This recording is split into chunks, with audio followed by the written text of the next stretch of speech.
Hi students, welcome back to our channel. మన ఛానల్లో ఈరోజు 10th క్లాస్ తెలుగు రాజధర్మం అనే పాఠంలో ఉన్న ప్రశ్నలు సమాధానాలు ఈ వీడియోలో నేర్చుకుందాం.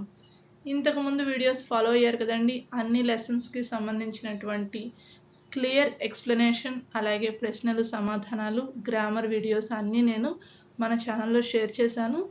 ఛానల్ సబ్స్క్రైబ్ చేసుకుని ప్లేలిస్ట్ చూడండి. మీకు అన్ని క్లియర్గా, చక్కగా, నీట్గా, లెసన్ వైజ్గా కనిపిస్తాయి. చక్కగా చదువుకోవడానికి ఈజీగా ఉంటుంది. ఓకేనా?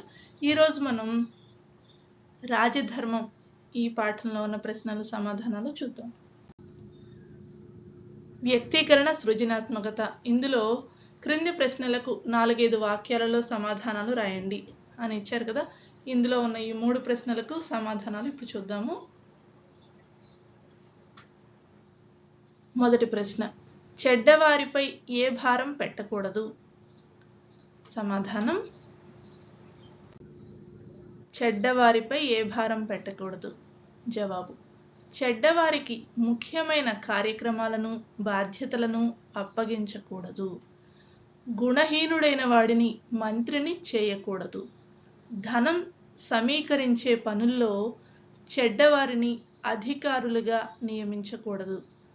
చెడ్డవారిపై ప్రజాపాలనకు సంబంధించిన ఏ భారం పెట్టకూడదు. దానివల్ల ఇటు ప్రజలు అటు రాజు నష్టపోతారు. రెండవ ప్రశ్న, తప్పు చేసిన వారిని దండించే విధానం గురించి చెప్పండి. జవాబు, రాజు తప్పు చేసిన వాడిని వెంటనే దండించకూడదు. సమయం వచ్చేదాకా కోపాన్ని అదుపులో ఉంచుకోవాలి. చేతిలో విల్లు, బాణాలు ఉన్నాయి కదా అని బాణాన్ని ఎప్పుడంటే అప్పుడు విడవకూడదు. గురి కుదిరిందో లేదో చూసుకుని విలుకాడు బాణం వేస్తాడు. అదేవిధంగా పాలకుడు సమయం చూసుకొని దోషిని శిక్షించాలి. మూడవ ప్రశ్న, నిజాయితీగా పనిచేసే సేవకుడిని ఎలా గౌరవించాలి? సమాధానం, నిజాయితీగా పనిచేసే సేవకుడిని పాలకుడు అకస్మాత్తుగా గౌరవించి ఆశ్చర్యం కలిగించాలి. అది ఎలా అంటే, చిత్తశుద్ధిగా పనిచేస్తూ రాజ్యానికి మేలు చేసే సేవకుడిని పాలకుడు గుర్తించాలి. అతడు అడగకుండానే, ఇంకొకరు చెప్పకుండానే అతని ఊహకు అందనంత సొమ్ము ఒక్కసారిగా ఇవ్వాలి. అది అతడు కలగన్నట్లుగా ఉండాలి. సంభ్రమాశ్చర్యాలలో ముంచెత్తాలి. తర్వాత చూడండి, తర్వాత రోమన్లో 3 ప్రశ్నలు ఉన్నాయి కదా. క్రింది ప్రశ్నలకు 8 లేదా 10 వాక్యాలలో సమాధానాలు రాయండి. అంటే ఇవి ఎక్కువ మార్కులు కేటాయించబడిన ప్రశ్నలు, ఇవేమో చిన్న ప్రశ్నలు. ఓకేనా? వీటికి సమాధానం కాస్త వివరంగా రాయాలి. మొదటి ప్రశ్న, యమునాచార్యులు చెప్పిన రాజనీతి సారాంశాన్ని మీ సొంత మాటల్లో రాయండి. సమాధానం, యమునాచార్యులు చెప్పిన రాజనీతి అని ఇలా పెట్టుకోండి. తర్వాత సమాధానం నీట్గా రాయండి. యమునాచార్యులు విష్ణుమూర్తి కృపకు పాత్రుడై వైష్ణవ సిద్ధాంతాన్ని ఉద్ధరించిన ఆళ్వార్లు. పూర్వం పాండ్యరాజునకు వెర్రి శైవము ముదిరి విష్ణువుపై ద్వేషముతో ఉండేవాడు. అటువంటి పాండ్యరాజును యమునాచార్యులు తన శాస్త్ర పాండిత్యముతో జయించి అర్ధరాజ్యం గెలుచుకున్నాడు. కొంతకాలం పాలన చేశాక గురూపదేశంతో రాజ్యాన్ని కుమారునికి అప్పగించి గొప్ప నాయకులుగా ఎదగడానికి అవసరమైన రాజధర్మాలను, సామర్థ్యాలను బోధించాడు. పాలకుడు తాను ఎటువంటి కష్టాల్లో ఉన్నా విసుక్కోకుండా ప్రజలను కాపాడాలి. ముఖ్యమైన కార్యక్రమాలను, బాధ్యతలను చెడ్డవాళ్లకు అప్పగించకూడదు. మంచివాడైన సేవకుడి ప్రవర్తనను గమనిస్తూ క్రమంగా అతని స్థాయిని పెంచుతూ సమయానికి తగినట్లు పనులు చేయించుకోవాలి. గుణహీనుణ్ణి మంత్రిని చేయకూడదు. పాలనకు సాయంగా ఉండే అధికారులతో పిసినారితనం, క్రూరత్వం ఉండకుండా నిబద్ధత, మిత్రత్వం కలిగి ఉండాలి. చాడీలు చెప్పే వారిని వెంటనే ఉద్యోగం నుంచి తొలగించకుండా ప్రమాదం లేని చోట నియమించి వారిని ఒక కంట కనిపెడుతూ ఉండాలి. పేదవాడి ఆర్థిక పరిస్థితి మెరుగుపరిచేందుకు పన్నులు తగ్గించాలి. దేశంలో చెరువులు, కాలువలు త్రవ్వించాలి. కరువు కాటకాలతో ప్రజలకు పంట నష్టం వస్తే వారి సాగుబడికి వసతులు కల్పించి కోలుకునేటట్లు చేయాలి. రాజు నీతి మార్గాన్ని వీడకూడదు. సేవకులను తీవ్రంగా శిక్షించకూడదు. సుఖాలను అనుభవిస్తూనే ఇంటా బయట ఉన్న శత్రువులపై ఒక కన్ను వేసి ఉంచాలి. తప్పు చేసిన వాడిని వెంటనే శిక్షించకూడదు. హితులు, హితాహితులు, అహితుల పట్ల పైకి అందరికీ హితునిగా కనిపిస్తూ నేర్పుగా ఉండాలి. నిజాయితీగా పనిచేసే సేవకులను గౌరవించి ఊహకు అందనంత సొమ్ము ఇవ్వాలి. రెండవ ప్రశ్న, అనుచరులు ఎన్ని రకాలుగా ఉంటారు? వారి స్వభావాలను విశ్లేషించండి. జవాబు: రాజు దగ్గర ఉండే అనుచరులు 3 రకాలుగా ఉంటారు. ఒకరు హితులు. వీరు ఎప్పుడూ రాజు మేలే కోరుతారు. రెండవ వారు హితాహితులు. వీళ్ళు రాజు మేలు కోరుతూనే ఇతరుల ప్రలోభాలకు లోనే అహితులుగా మారుతూ ఉంటారు. మూడవ వారు అహితులు. వీరెప్పుడూ రాజు మేలు కోరరు. వీరి స్వభావాలు: వైద్యులు, జ్యోతిషులు, పండితులు, కవులు, పురోహితులు వీరంతా రాజు మేలు కోరే హితులు. ధనం సమీకరించే పనుల్లో ఉన్న అధికారులు హితులవుతారు. ఆ ధనాన్ని దొంగిలించి దొరికితే ఎక్కడ శిక్షిస్తాడో అన్న భయంతో రాజుకు అహితులు కూడా అవుతారు. మరికొందరు పూర్తిగా అహితులే. ఎప్పుడూ ఏదో ఒక తప్పు చేసి దొరికిపోతూ ఉంటారు. అప్పుడు పాలకుడు చట్ట ప్రకారం వాళ్ళ సంపాదనంతా రాజ్యపరం చేస్తారు. దాంతో వాళ్ళు రాజును అదును చూసి దెబ్బతీయడానికి చూస్తారు. మూడవ ప్రశ్న, ప్రజలు నష్టపోయినప్పుడు వారిని పాలకులు, అధికారులు ఎలా ఆదుకోవాలి? సమాధానం: ప్రజలు నష్టపోయినప్పుడు పాలకులు, అధికారులు ఆదుకోవాల్సిన విధం అని ఇక్కడ ఒక 2 డాట్స్ పెట్టుకోండి. ఆపదలో ఉన్నవాళ్ళు రాజును ఆశ్రయించి తమ బాధలు చెప్పుకున్నప్పుడు వాటిని శ్రద్ధగా విని వారి బాధ పోగొట్టాలి. పేదవాడు డబ్బు రూపంలో చెల్లించే పన్నును, పంట రూపంలో చెల్లించే పన్నును తగ్గించాలి. ప్రజలు కరువు కాటకాలతో పంటలు నష్టపోయి బ్రతకలేక దేశం విడిచిపోతే అధికారులు పట్టించుకోవాలి. వాళ్లను రప్పించి సాగుబడికి వసతులు కల్పించి వారు కోలుకునేటట్లు చేయాలి. అంతే తప్ప వాళ్ళు వదిలి వెళ్ళిన పశువులను, ధాన్యాలను, వాళ్ళ ఇంటి కలపను ఆశించి యుద్ధ భూమిలో శవాలను పీక్కు తినే నక్కల్లా వ్యవహరించకూడదు. ప్రజల ఆర్థిక పరిస్థితిని మెరుగుపరిచే విధంగా పాలకులు, అధికారులు ఆలోచించాలి, ఆదుకోవాలి. తర్వాత ఇందులో ఈ అనే దానిలో 2వ ప్రశ్నలు ఇచ్చారు కదా, క్రింది సృజనాత్మకత ప్రశ్నలకు సమాధానాలు రాయండి. మొదటి ప్రశ్న, మీరు పాఠశాలకు నాయకులైతే ఏ కార్యక్రమాలను ఏ విధంగా నిర్వహిస్తారో తెలియజేస్తూ ఒక వ్యాసం రాయండి. సమాధానం: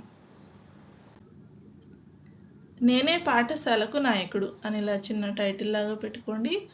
పాఠశాల నాయకత్వం దీర్ఘకాలిక విజయాన్ని సాధించడం ద్వారా పాఠశాల కీర్తిని నిర్మించడం మరియు మెరుగుపరచడం దీనిలోని ప్రధాన ఉద్దేశం. సమర్థవంతమైన పాఠశాల నాయకత్వం దీర్ఘకాలిక విజయాన్ని సాధించడం ద్వారా పాఠశాల ఖ్యాతిని నిర్మించడంలో మరియు మెరుగుపరచడంలో సహాయపడుతుంది. నిర్వహణ అనేది సరైన పనులు చేయడం గురించి పడే బాధ్యతే కానీ అధికారం కాదు. పాఠశాల నాయకత్వం అసాధారణమైన సంస్థాగత సామర్థ్యాలు, ఆరోగ్యకరమైన దృష్టి, సానుకూల దృక్పథం, అధిక అంచనాలు మరియు ఉన్నత ప్రమాణాలు కలిగి ఉన్న వ్యవస్థ. ఇటువంటి గొప్ప పాఠశాల వ్యవస్థ యొక్క కార్యకలాపాలకు నేను జవాబుదారీతనం తీసుకోవడానికి సిద్ధంగా ఉన్నాను. దీనిలో భాగంగా నేను 4 అంశాలతో ఒక ప్రణాళిక రూపొందించాను. అసాధారణమైన ప్రణాళికను రూపొందించడం, ఆ ప్రణాళికను అమలు చేయడం, ప్రణాళికకు మద్దతుగా వనరులు, సాంకేతికతను అందుబాటులో ఉంచడం, ఉత్తమ ఫలితాలను పొందడం కోసం ఏడాది పొడవునా మొత్తం ప్రక్రియను నిర్వహించడం, పాఠశాల అభివృద్ధి కోసం నాతో పాటు విద్యార్థులు, ఉపాధ్యాయులు కలిసి పనిచేసేలా బాధ్యతగా నడుచుకుంటాను. ముఖ్యంగా వారి ఆలోచనలు కార్యాచరణలో పెట్టి పాఠశాల ఉన్నతికి తోడ్పడతాను. పనిని విభజించి విద్యార్థులను, వారిని లీడ్ చేయడానికి కొందరు ఉపాధ్యాయులను బృందాలుగా ఏర్పాటు చేస్తాను.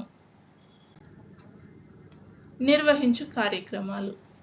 పాఠశాల మొత్తం పరిశుభ్రతను నిర్వహించడం మరియు ప్రోత్సహించడం, పిల్లలను క్రీడల్లో ఎక్కువగా పాల్గొనేలాగా ప్రోత్సహించడం మరియు వివిధ పోటీల్లో పాఠశాలకు ప్రాతినిధ్యం వహించడం, విద్యా కార్యక్రమాలను నిర్వహించడం, సామాజికంగా ముందుకు సాగడానికి తరగతి గది విద్యార్థులకు తోడ్పడేలాగా చూడటం, విద్యార్థులందరూ తప్పనిసరిగా తరగతులకు హాజరు కావడం, పాఠశాల కార్యక్రమాలలో విద్యార్థులంతా చురుకుగా పాల్గొనేలాగా చూడటం మొదలైనవి మా బృందాలు నిర్వహించే కార్యకలాపాలు. ఇవన్నీ సరిగా జరుగుతున్నాయా లేదా అనేది నేను పర్యవేక్షిస్తాను. దృఢమైన ఆత్మవిశ్వాసంతో నా పనులను నిర్వహిస్తాను. మిగతా విద్యార్థులకు ఆదర్శంగా నిలుస్తాను. మహాత్మా గాంధీ, అబ్రహం లింకన్ వంటి మహనీయుల చరిత్రలను చదివి వారి నాయకత్వ విధానాలను నేను ప్రేరణగా పొంది మా పాఠశాలను మిగిలిన పాఠశాలలకు ఆదర్శంగా నిలుపుతాను. రెండవ ప్రశ్న, మీ గ్రామ లేదా పట్టణ అభివృద్ధికి కృషి చేస్తున్న ప్రజాప్రతినిధి సేవలను అభినందిస్తూ అభినందన పత్రాన్ని తయారు చేయండి. అభినందన పత్రం. సమాధానం: మా గ్రామ పట్టణ అభివృద్ధికి కృషి చేస్తున్న ప్రజాప్రతినిధి సేవలను అభినందిస్తూ రూపొందించిన అభినందన పత్రం అని ఇలా హెడ్డింగ్ లాగా పెట్టుకుని అండర్లైన్ చేయండి.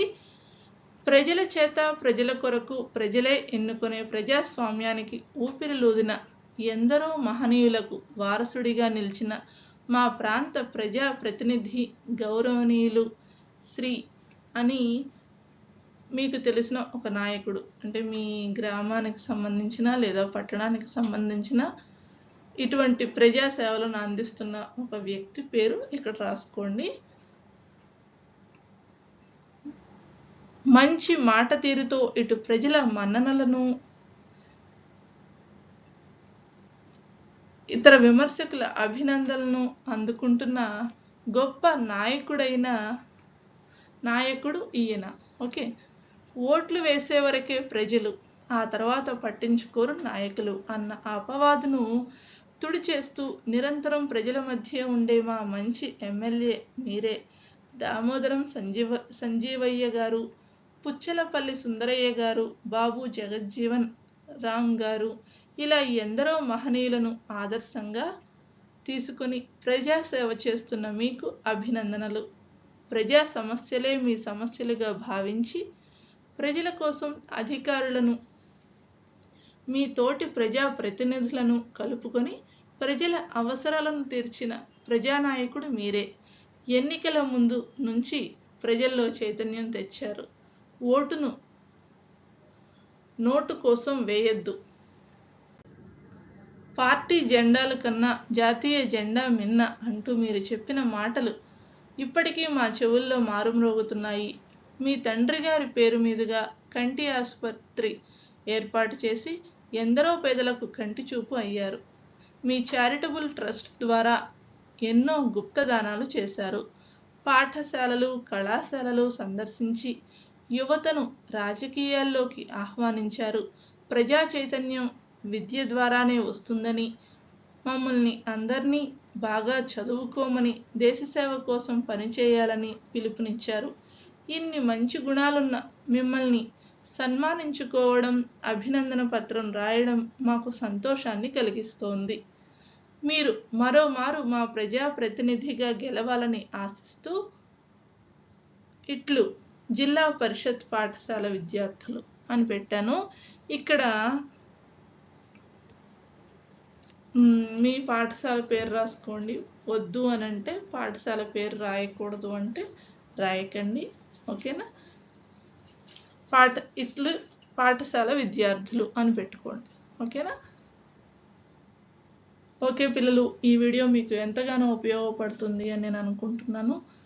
ఈ వీడియో మీకు నచ్చినట్లయితే లైక్ చేయండి, సబ్స్క్రైబ్ చేసుకోండి, మీ ఫ్రెండ్స్కి కూడా షేర్ చేయండి. ఓకేనా? నెక్స్ట్ వీడియోలో కలుద్దాం. Thank you.